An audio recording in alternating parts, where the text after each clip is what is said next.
Good morning friends, hello and welcome to our YouTube channel जिसका नाम है Khadoos Master. हमने अभी तक पढ़ा present simple tense, present continuous tense, present perfect tense और प्रेजेंट परफेक्ट कंटिन्यूअस। जिस भी विद्यार्थी ने, जिस भी स्टूडेंट ने उन वीडियोज को स्किप कर दिया है, वो पीछे डिस्क्रिप्शन में लिंक दिया हुआ है, उसमें जाके अच्छे से देख सकते हैं। अभी आज हम जो पढ़ने वाले हैं उस टेंस का नाम है पास्ट टेंस। अब देखिए दोस्तों, पास्ट टेंस कहते किसे हैं? तो देखिए इंग्लिश में past tense the action or event happened before,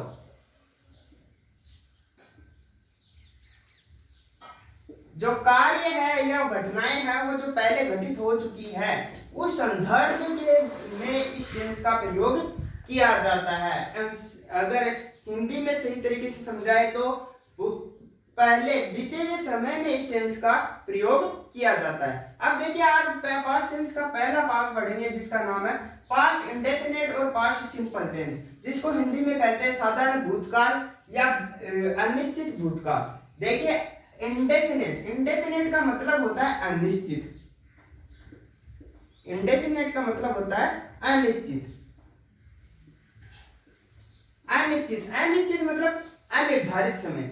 जैसे वह एक पाठ पढ़ा था, उसने एक खिलौना बेचा, उसने एक कार खरीदी, उसमें मतलब पास्ट टेंस का प्रयोग तो किया हुआ है लेकिन समय निर्धारित नहीं है। कौन से समय में उसने कार खरीदी, उसने कौन से समय में पाठ पढ़ा, तो इन सब में क्या है पास्ट इंडेफिनिट का प्रयोग किया जाता है। अनिर्धारित समय के रूप में इस टेंस का प्रयोग किया जाता है। चलते हैं हम इसकी पहचान की तरफ। तो सब हिंदी में इसकी पहचान है ता था, ता थी, ते थे, या, ये इत्यादि। कैसे? जैसे वह एक पाठ पढ़ता था, वह एक कहानी लिखती थी, वे विद्यालय जाते थे। कब जाते थे इनका कोई भी समय निर्धारण नहीं है, इसलिए इस टेंस में अनिर्धारित समय में इस टेंस का प्रयोग किया जाता है। देखिए इंडेफिनिट का मतलब होता है अनिश्चित, और अनिश्चित समय के लिए पास्ट की जो अनिश्चित घटनाएं हैं, अनिर्धारित समयावधि अनिर्धारित समयावधि ही इस टेंस के अंतर्गत आती है। चलिए हम पढ़ते हैं इस टेंस के स्ट्रक्चर। जो सबसे पहले आते हैं अफर्मेटिव सेंटेंस में। एग्जाम की दृष्टि से प्रेजेंट सिंपल और पास्ट सिंपल दो महत्वपूर्ण टॉपिक है। हर एग्जाम में इनमें से क्वेश्चन आते हैं। Affirmative sentences, okay. अफर्मेटिव को बोलते हैं पॉजिटिव सेंटेंस और सिंपल सेंटेंस। अफर्मेटिव मतलब हो गया सकारात्मक, जिसमें सकारात्मकता दर्शाते हैं, यानी कि इंग्लिश में बोले तो उसमें आएगा फुल स्टॉप लास्ट में। इसका सेंटेंस स्ट्रक्चर है, सबसे पहले आएगा सब्जेक्ट, उसके जस्ट बाद में आएगा वर्ब की second form. This is the only tense which takes second form. तो you have to remember that which is the only tense which take second form. और लोगों को क्या है, सेकंड फॉर्म याद नहीं रहती, फर्स्ट फॉर्म और थर्ड फॉर्म भली बात याद रहती है। और कुछ ज्यादा ही इंटेलिजेंट है, वो क्या कहते हैं ईडी लगा देंगे, काम हो जाएगा अपना। लेकिन ऐसा बिल्कुल नहीं है दोस्तों, हर चीज को भली बात जानना अत्यंत आवश्यक है। तो वर्ब की सेकंड फॉर्म आपको अच्छे से पढ़नी पड़ेगी। और फिर ऑब्जेक्ट, ये हमेशा वर्ब की सेकंड फॉर्म लेती है। ऐसे दो ही टेंस है, मैंने शुरू में बताया था, ऐसे दो ही टेंस है, प्रेजेंट सिंपल के सिंपल सेंटेंस और पास्ट सिंपल के सिंपल सेंटेंस, जो क्या नहीं लेते, हेल्पिंग वर्ब नहीं लेते। बाकी नेगेटिव से क्या शुरू हो जाते हैं, डू, डज, डिड, इनका प्रयोग हेल्पिंग वर्ब के रूप में किया जाता है। चलिए इसमें वाक्य बनाते हैं। चलो हिंदी में कुछ वाक्य बनाते हैं। जैसे उसने सोचा, he thought, उसने कहा, he said, मैं एक पाठ पढ़ा, तो क्या होगा, क्या होगा, देखिए जैसे I read a lesson, he, ये second form, read, he said, he thought,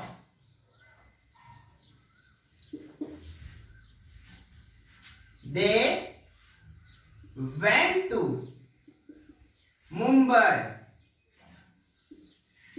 तो देखिए इसमें सेकंड फॉर्म और सेकंड फॉर्म इसी शब्दों का, इन्हीं वर्ब्स का प्रयोग किया गया है। तो अफर्मेटिव सेंटेंस में हम क्या करते हैं, ओनली सेकंड फॉर्म का यूज करते हैं, और शर्त क्या है कि ये कार्य क्या किस घटना में घटित हो, पास्ट में घटित हो।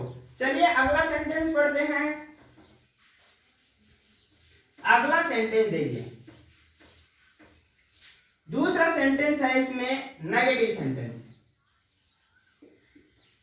नेगेटिव सेंटेंस, नेगेटिव मीन्स क्या होता है, the action denotes in negative ways, मतलब जो कार्य नकारात्मकता के रूप में प्रदर्शित होते हैं उसमें बोलते हैं नेगेटिव सेंटेंस। और नकारात्मकता दर्शाने वाला वर्ड है नोट।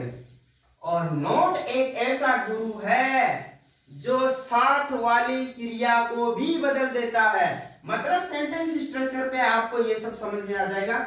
सबसे पहले आएगा सब्जेक्ट, उसके बाद में आएगा डिड, फिर डिड देखिए आ गया नोट, और नोट क्या करता है, साथ वाली क्रिया को बदल देता है, मतलब वर्ब की फर्स्ट फॉर्म यहाँ पे यूज होगी, और फिर object.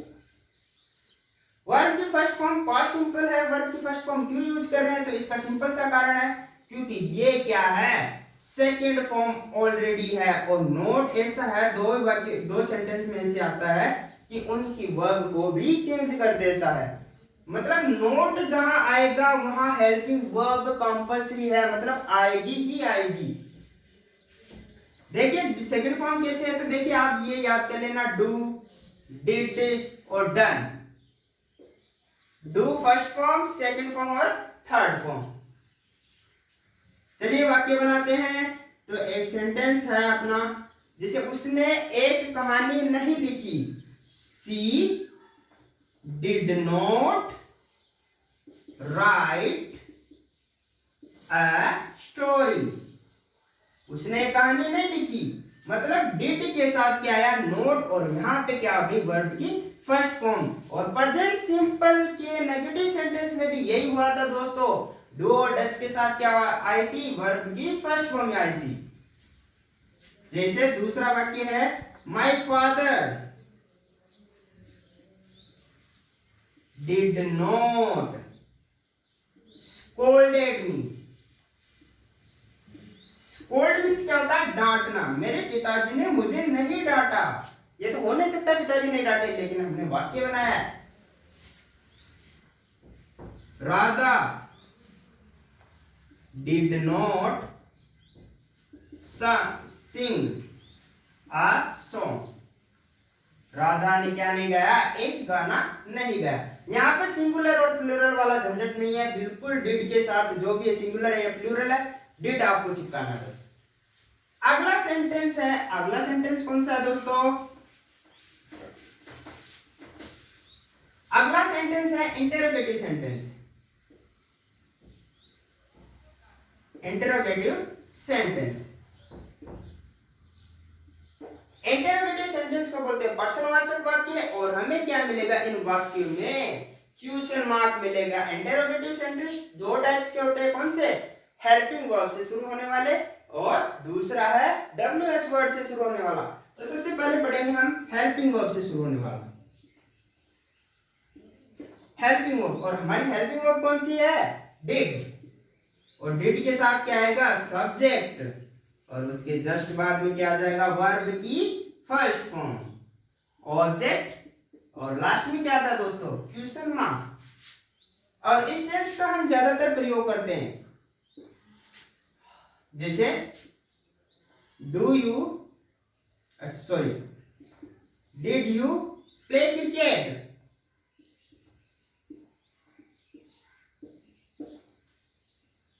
Did she read newspaper,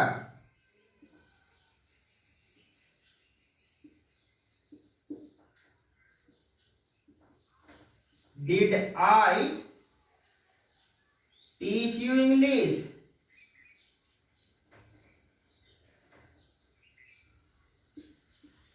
तो क्या हुआ, डिड का प्रयोग किया गया, और डिड के साथ क्या किया हमने, वर्ब की फर्स्ट फॉर्म का प्रयोग किया है। आई होप सबको समझ में आ रहा होगा, बेसिक है, जीरो लेवल से हमने स्टार्ट किया है। तो उसको रिवाइज करने के लिए हम चारों सेंटेंस बना रहे हैं। तो अगला सेंटेंस है इसी में, देखिए हेल्पिंग वर्ब वाला तो पढ़ लिया, दूसरा कौन सा है? दूसरा है अपना WH वर्ड से शुरू होने वाला, WH वर्ड। तो यहाँ पे सेंटेंस स्ट्रक्चर देखो दोस्तों, सबसे पहले आएगा WH वर्ड, उसके बाद में आएगा हेल्पिंग वर्ब, फिर हेल्पिंग वर्ब क्या अपनी डिड, फिर आ जाएगा सब्जेक्ट, फिर वर्ब की फर्स्ट फॉर्म, फिर ऑब्जेक्ट, उसके जस्ट बाद में क्या आ जाएगा? Question mark. बनाते हैं एग्जांपल, देख लो दोस्तों। WH word means where, did, see, go, to,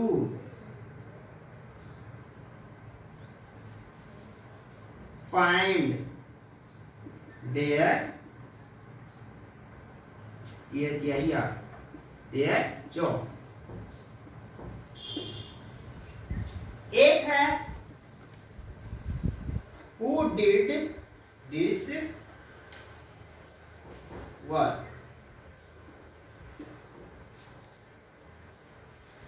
why did you speak lie, lie means होता है झूठ, तुमने एक झूठ क्यों बोला था। यहाँ पे देखिए हु क्या होता है? क्वेश्चन WH वर्ड से हु से शुरू होता है, तो हु में क्या होता है कि ये ऑलरेडी क्या होता है? सब्जेक्ट के रूप में भी काम करता है। आई होप सबको समझ में आया होगा। ये तो रहा हमारा बेसिक। अब हम चलेंगे रूल्स में। तो हमारे पास्ट इंडेफिनिट के टेंस के बहुत सारे रूल्स हैं और ये एग्जाम की दृष्टि से भी बहुत ज्यादा इंपॉर्टेंट है। तो पहला रूल है हमारा एज यूजुअल। तो पहला रूल है रूल नंबर 1, आर डाल देता हूं। रूल नंबर 1 है एडवर्ब्स। किसी भी टेंस के सेंटेंस को समझने के लिए हमें सबसे ज्यादा सहायक कौन है? एडवर्ब। एडवर्ब को बोलते हैं क्रिया विशेषण।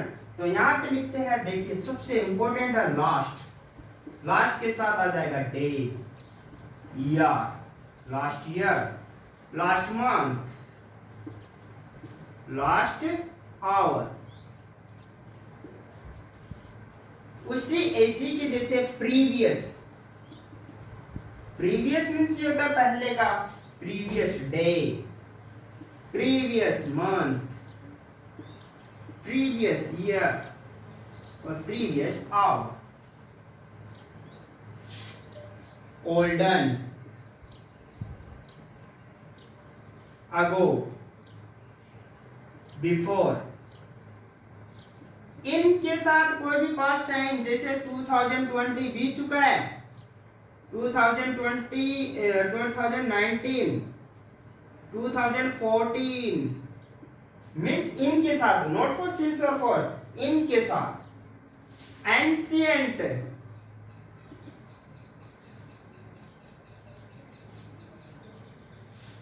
और बोलो दोस्तों, एंशिएंट के बाद में ओल्डन और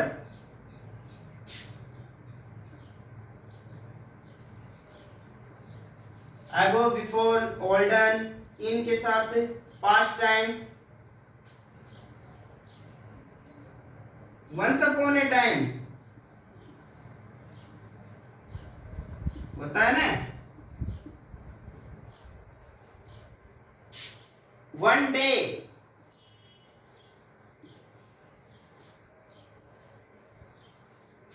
एक्सेट्रा। तो इस प्रकार के जो पास्ट टाइम को व्यक्त करते हैं वही इस टेंस के अंतर्गत आते हैं। आई होप सबको समझ में आ गए होंगे। एडवर्ब्स हमारी, एडवर्ब्स को बोलते हैं क्रिया विशेषण। और ये जो लास्ट वर्ड्स है, प्रीवियस है, ओल्डन, एगो, बिफोर, इन सब के साथ इस टेंस का प्रयोग किया जाता है। आई होप सबको समझ में आ रहा होगा। चलिए एग्जांपल देखते हैं। थोड़ा मिटा देता हूं इनको, आप स्क्रीनशॉट ले लीजिएगा। एग्जाम्पल, जैसे पहला एग्जाम्पल है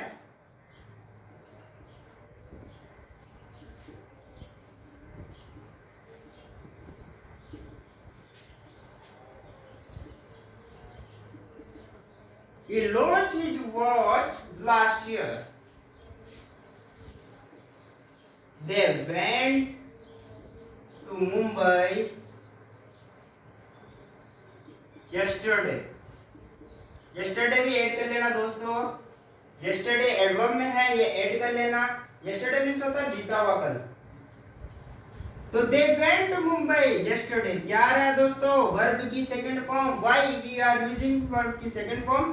तो ये रहे अपने विशेषण है. We did not play football before.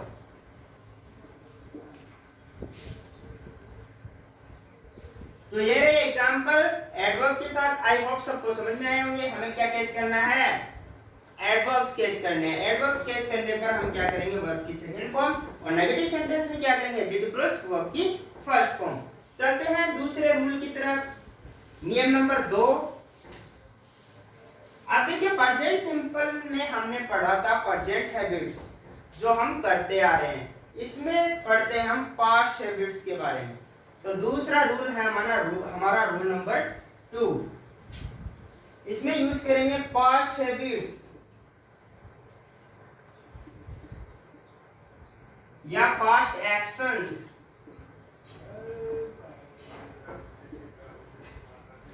भूतकाल की जो क्रियाएं हैं.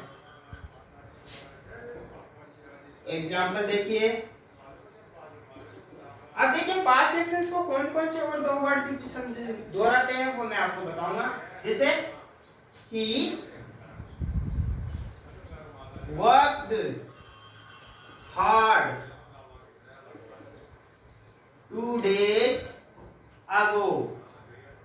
उसने पास्ट एक्शन क्या है? 2 दिन पहले क्या किया था? हार्ड वर्क किया था.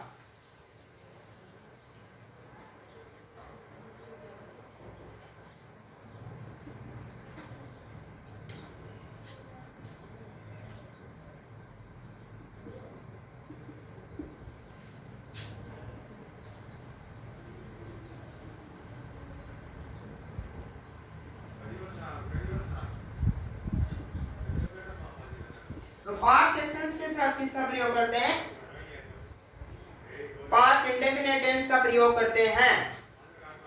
उसके बाद में देखिए आप देखिए हैबिट्स को दर्शाने के लिए पास्ट कौन कौन से हैं? एक तो यूज्ड टू. यूज्ड टू और टू के बाद में क्या आती है? हमेशा वर्ब की फर्स्ट फॉर्म. तो ये पास्ट हैबिट्स को दर्शाते हैं. एक होता है वुड. वुड मॉडल है और वुड के साथ क्या आएगा? वर्ब की फर्स्ट फॉर्म. लेकिन ये पास्ट हैबिट्स को दर्शाते हैं इसलिए पास्ट इंडेफिनिट टेंस के अंतर्गत भी इनको रखा गया है. जैसे I used to smoke. मैं क्या किया करता था? स्मोकिंग किया करता था. I would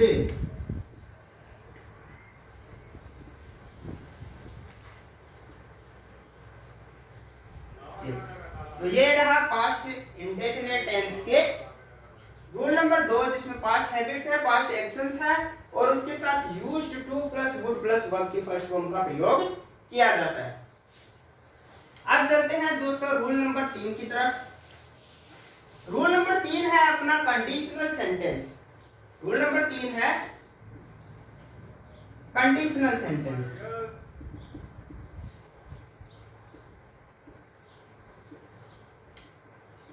कंडीशनल सेंटेंस खुली शर्त वाले वाक्य. इसमें देखिए आई विश शब्द का प्रयोग किया जाता है. As if, as soon as, etcetera. I wish काश में भारत का प्रधानमंत्री होता. मतलब अपनी कंडीशन दर्शाने के लिए काश में ये होता, काश में वो होता. तो देखिए काश के लिए आई विश. और हमने एक सेंटेंस पढ़ा था बी फॉर्म वाला. बी फॉर्म मीन्स क्या होता है? देखिए मैंने बताया था बी फॉर्म कैसे यूज करते हैं. तो बी फॉर्म की फर्स्ट फॉर्म होती है इज, एम, और हैज, हैव. तो बी फॉर्म की सेकंड फॉर्म क्या हो गई? वाज, वर और हैड. तो तो बी फॉर्म की सेकंड फॉर्म ये हो गई। अगली फॉर्म हम आगे पढ़ेंगे, जैसे जैसे हमारे टेंस में आते जाएंगे हम उसको रिपीट और ज्यादा निखार के साथ पढ़ते जाएंगे। तो अभी है बी फॉर्म। अब देखो आई विश शब्द में, जैसे आई विश, इफ वाला भी ले लो, आई विश, आई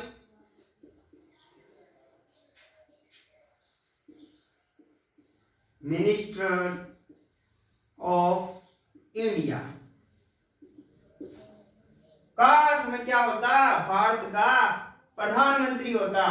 पॉसिबल तो नहीं है, लेकिन सोचने में क्या जाता है। देखिए तो बी है, आई विश का प्रयोग हुआ है, मतलब हम पास्ट मतलब होता का प्रयोग हुआ है। तो यहाँ पे क्या यूज करेंगे हम, आई के साथ क्या आएगा, वर। यहाँ पे आई के साथ वर क्यों आया है, कंडीशनल सेंटेंस है इसलिए वर का प्रयोग किया है।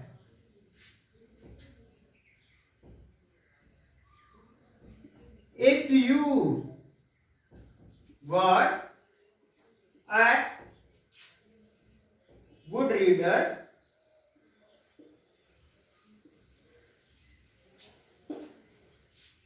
तुम क्या होते, एक अच्छे अध्ययनकर्ता होते या पढ़ने वाले होते। तो इस टेंस में इन शब्दों के साथ वर्ब की सेकंड फॉर्म का ही प्रयोग किया जाता है। चलिए आगे चलते हैं रूल नंबर 4 में। आई थिंक सबको समझ में आ गया होगा।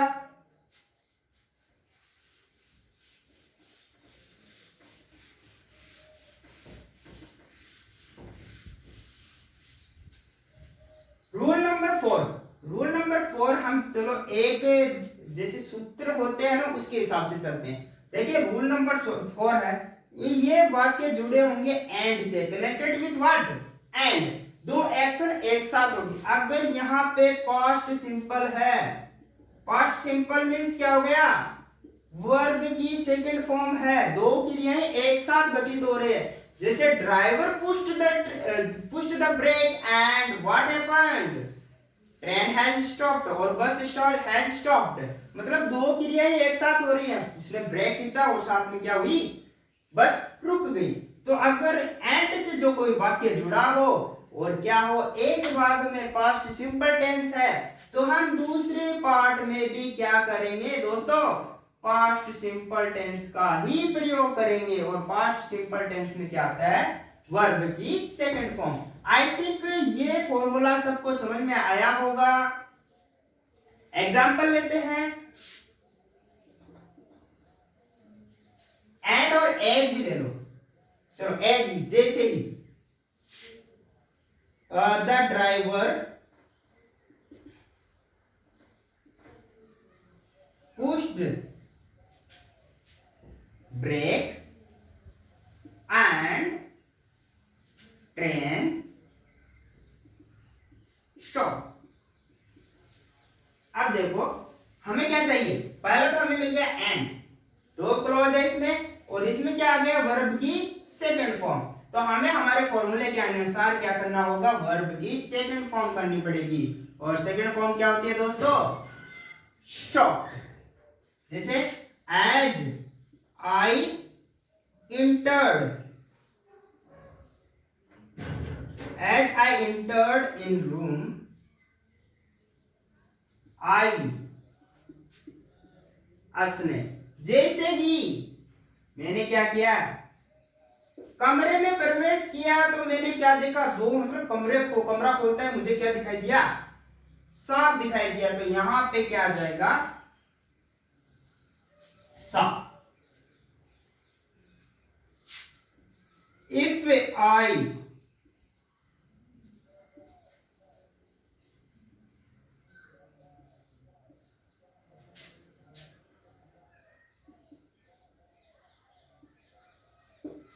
कंडीशनल सेंटेंस है, अगर मैं सांप होता तो क्या कर लेता, तुम सबको काट लेता। तो ये है हमारे पास्ट इंडेफिनिट का रूल नंबर 4, एंड से जुड़ा होगा और क्या आएंगे, इन शब्दों का प्रयोग आएगा। आई थिंक सबको समझ में आया होगा।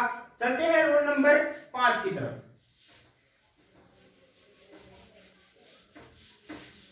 रूल नंबर 5, देखिए रूल नंबर 5 क्या है, अपना रूल नंबर 5 है, ये वाक्य देखिए फिर से सूत्र ही बनाएंगे। ये वाक्य जुड़े होंगे व्हेन और व्हाइल से। इनसे जुड़े होंगे दोस्तों, व्हेन और व्हाइल से जुड़े होंगे। और इसमें एक भाग में क्या मिलेगा, past continuous tense. Past continuous tense, past continuous tense में क्या आता है, हेल्पिंग वर्ब वॉच, और वर्ब के साथ क्या आता है, वर्ब की आईएनजी फॉर्म। अगर ये हमें मिलते हैं दोनों तो हम क्या करेंगे, यहां पर पास्ट सिंपल टेंस का प्रयोग करेंगे। अंडरस्टैंड, सबको समझ में आया। और पास्ट सिंपल में क्या आता है, वर्ब की सेकंड फॉर्म। अगर ये दोनों चीज मिलती है तो ये करना होगा, अगर ये दोनों चीज मिलती है तो हमें ये करना होगा। जैसे when I reach at home, she was sleeping. जब मैं उसके घर पहुंचा, जब मैं घर पहुंचा तो वो क्या कर रही थी, सो रही थी। तो यहाँ पे देखो क्या मिल गया, when से कनेक्टेड वर्ड है, when से कनेक्टेड सेंटेंस है। और क्या मिल गया हमें, वाज और वर्ब के साथ आईएनजी। तो यहां पे क्या आ जाएगा, रीच्ड करेंगे हम। अंडरस्टैंड, आई थिंक सबको समझ में आएगा। आई रिपीट, मैं रिपीट करता हूं, व्हेन और व्हाइल से जुड़ा हो, और अगर एक टेंस एक साइड में हमें क्या मिल जाए, वाज वर्ब प्लस वर्ब की फर्स्ट फॉर्म में आईएनजी, तो हम हमेशा क्या करेंगे, वर्ब की सेकंड फॉर्म का प्रयोग करेंगे। आई थिंक सबको समझ में आ गया होगा। चलिए एक और वाक्य बनाते हैं।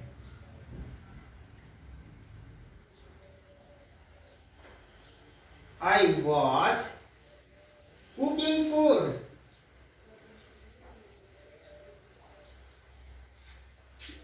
while they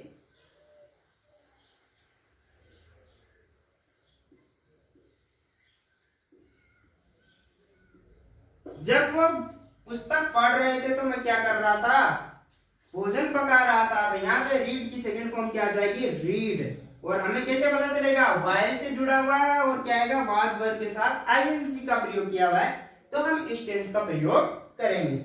आई थिंक सबको समझ में आया होगा। चलते हैं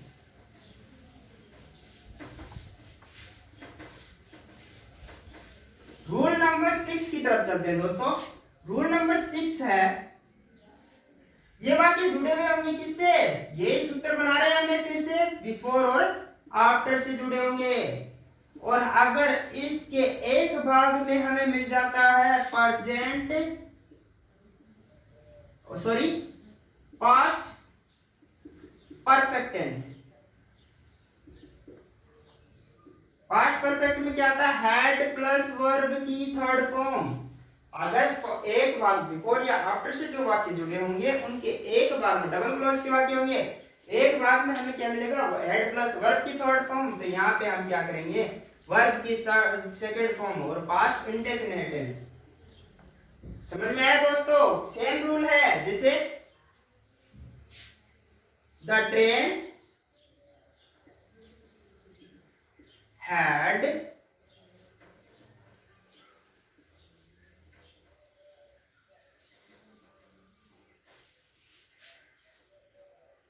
gone before I reached। देखिए बिफोर या आफ्टर मीन्स, बिफोर मीन्स पहले, आफ्टर बिफोर मीन्स पहले, आफ्टर मीन्स बाद में। तो देखो जो ट्रेन है वो पहले ही जा चुकी थी, मेरे पहुंचने से पहले ही क्या हो चुकी थी, ट्रेन जा चुकी थी। The lion had killed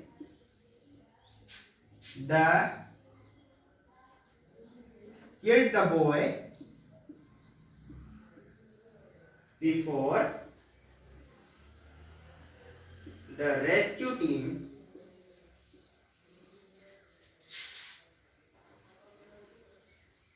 came। Rescue team आने से पहले ही क्या हो चुका था, लोयन ने उस बच्चे को मार दिया था, उस लड़के को मार दिया था। ये एक एग्जांपल और है, the patient had died before the doctor can. ये सिमिलर सेंटेंस है जो हर एग्जाम में रिपीट होता है। चलिए रूल नंबर 7 की तरफ चलते हैं दोस्तों। आई थिंक सबको समझ में आया होगा। बिफोर या आफ्टर वर्ब की सेकंड फॉर्म और हेड प्लस वर्ब की थर्ड फॉर्म। रूल नंबर 7 और अपना लास्ट है। तो यहाँ देखिए इफ से जुड़ा होगा और यहाँ पे क्या जाएगा, वुड और शुड। अरे कुछ लोग इसको वुल्ड कुल्ड शुल्ड भी बोलते हैं, वो नहीं है बिल्कुल भी। यहाँ पे एल साइलेंट होता है, वुड कुड और शुड। और यहाँ पे क्या आएगा, इनके साथ वर्ब की फर्स्ट फॉर्म आएगी। अगर इफ से वाक्य जुड़े हो और क्या हो, वुड कुड शुड में से एक और वर्ब की फर्स्ट फॉर्म आए, तो यहाँ पे हम क्या करेंगे, सिंपल पास्ट टेंस का प्रयोग करेंगे। इफ आ गया मतलब क्या हो गया, कंडीशन होगा, हम मानेंगे। जैसे I would pass the examination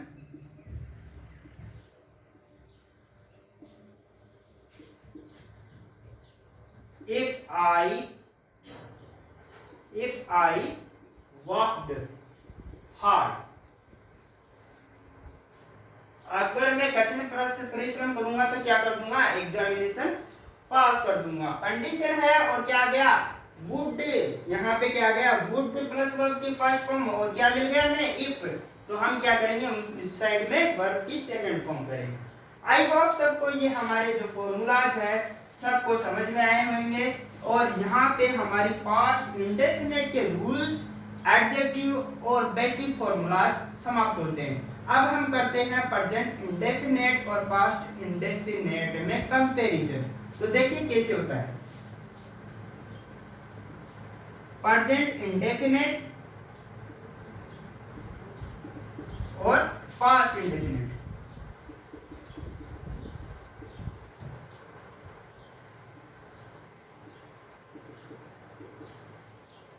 देखिए प्रेजेंट इंडेफिनिट में क्या होता है, पहचान, सबसे पहले पहचान देख लो। पहचान क्या है, ता है, टी है, ते हैं इत्यादि।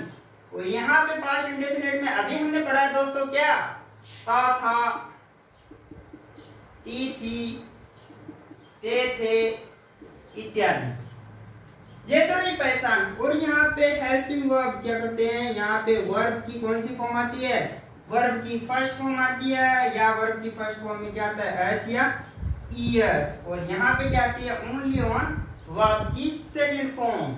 और देखिए नेगेटिव सेंटेंस में कौन सी यूज करते हैं, डू और डज। और यहाँ पे क्या यूज होगी, ओनली ऑन डू की सेकंड फॉर्म क्या होगी, डिड। और यहाँ पे भी वर्ब की फर्स्ट फॉर्म और यहाँ पे भी वर्ब की फर्स्ट फॉर्म। उसके बाद देखिए दोस्तों उसके बाद देखिए रूल्स में चलते हैं। तो रूल्स हैं अभी हमने पढ़े हैं, आई थिंक आप कंपैरिजन कर लेंगे। जैसे इसका पहला रूल है हैबिचुअल एक्शन प्रेजेंट की, और इसका है पास्ट हैबिचुअल एक्शन। आपको ऐसे समझ में नहीं आएगी, आप क्या करना, प्रेजेंट हैबिचुअल एक्शन और पास्ट हैबिचुअल एक्शन का एक चार्ट बनाना, तब आपको आपकी टेंस समझ में आ जाए। इसमें आता है यूनिवर्सल ट्रूथ, आता है साइंटिफिक मेथड आते हैं,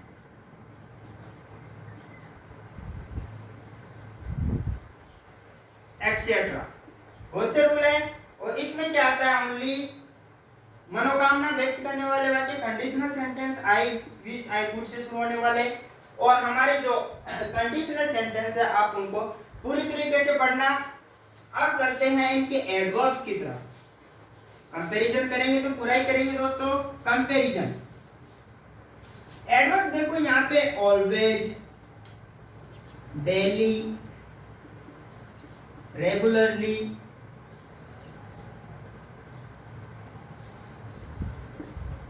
रेयरली, बेयरली, इनका प्रयोग किया जाता है। और इसमें हमने पढ़ा था यस्टरडे,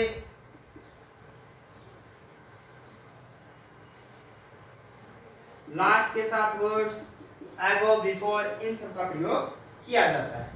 कंडीशनल सेंटेंस में हमने पढ़ा था इफ आई वेदर के साथ शुरू होगा, और इधर क्या होगा, विल शैल के साथ क्या आ जाएगा, वर्ब की फर्स्ट फॉर्म। इधर क्या करेंगे हम, वर्ब की फर्स्ट फॉर्म या वर्ब की फर्स्ट फॉर्म में एस या ईएस। उसी प्रकार से ये कंडीशनल सेंटेंस जो हमने पढ़ाए थे वो आप पढ़ लेंगे। आई थिंक कि सभी को पास्ट इंडेफिनिट सबको समझ में आई होगी। किसी को भी कोई अगर अन्य प्रॉब्लम हो तो वो कमेंट में अपने सुझाव दे सकता है। आई होप सबको समझ में आया होगा। तो थैंक यू, बहुत बहुत धन्यवाद।